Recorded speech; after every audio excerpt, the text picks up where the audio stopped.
Hey everybody, this is Brad from Johnson Small Engines. We have here a Sears Craftsman LT2000. It has a 19 horse or 18 horse Intech Briggs and Stratton engine. And this video is going to be how to take off the carburetor.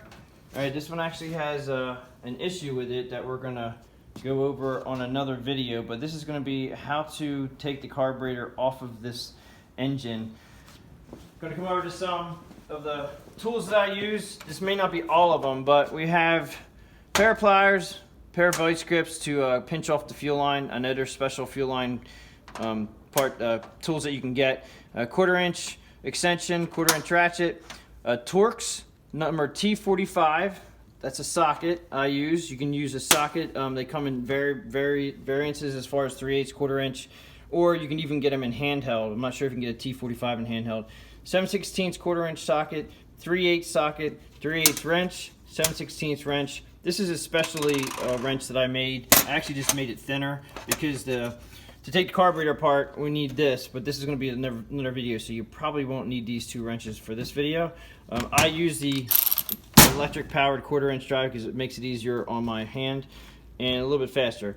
So first thing we got to do is we're going to take up the hood off the tractor. And take the hood off the tractor, basically just make sure you unplug the lights. Should pop right out, okay? And then tilt it in a little bit, pull up, and it should just pop right out. You have the two little hooks right here. Actually, they're not hooks, the bracket that actually will slide down into the area right here, and then it just sits like that. Now, it's hard to explain. You just pull up a little bit, and then it slides out. So you can see right there how it gets in for when you put it back together again. Okay, so we're good. We're gonna take the hood off, put it aside. Now we can get to we have to take off this housing, and first thing to do is take off the air cleaner. Comes right out. And you have your pre-filter, clean this if necessary. All right, now inside this little hole here, some of these have, if you can see that little hole at the bottom, some of them actually have a screw that keeps this bolted down to the neck of the carburetor inlet here. I get this plastic part. This one did not have it. Somebody must have taken it out.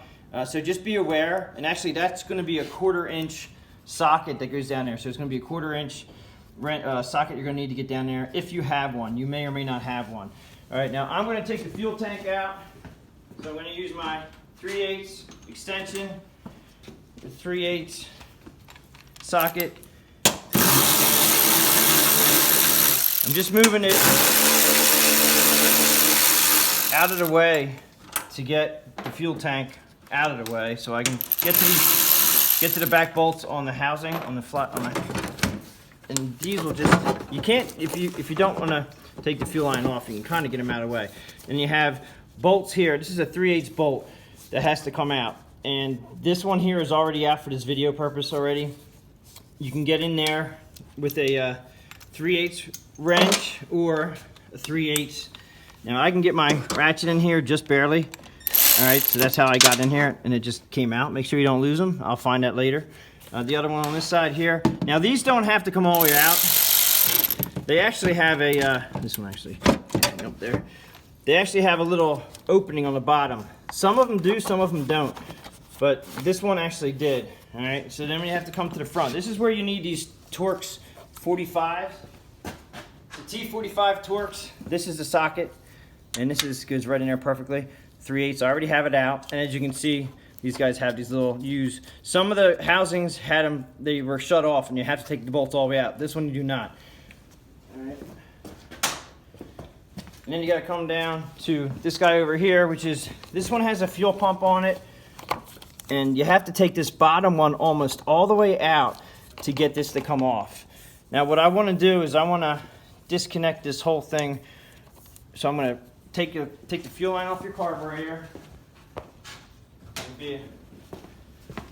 Stop the fuel flow. You can put a pair of vice grips I use to crimp off the fuel flow. Pliers. And then I did forget to tell you my specialty tool, a hose. This is it's a fender clip tool, but I use it for everything, and it really does a nice job taking fuel line off without messing them up. And just take the fuel line off. Okay, so to pop this cover off now, we can actually take this this is still on here, and I'm gonna take this off. Most of these engines don't have the fuel pump. I actually think somebody put an engine on this tractor because normally you do not need a fuel pump on these if your gas tank's in the front of the steering wheel. It's gravity fed.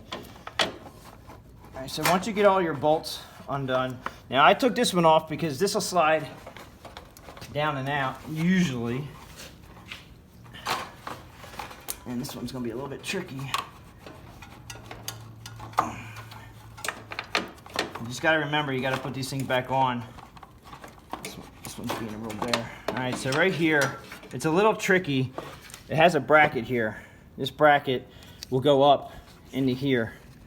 Okay, it slides up in here, and that was a little bit tricky, but you have to put it back up in there, like so. When you put it back together again, it's a little tricky, but you can get it on there. So just hang this off to the side. Now, some people can say, okay, well, I can just move everything to the side. I like to take everything all the way off. Just makes it easier to see the carburetor. Okay, so here's the carburetor. You have two nuts, 7/16 and 7/16 here. It's a 7/16 socket that you're gonna use. I'm gonna use my 7/16 socket with my extension, if I can find it.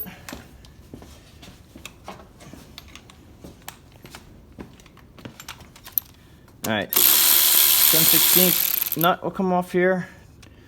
Just make sure you don't lose it. When you put this back together again, you also have to take off the breather tube, and make sure you remember to put the breather tube back on. This is the breather tube right here. Just make sure you put that back on. All right, it's gonna pop it off right here.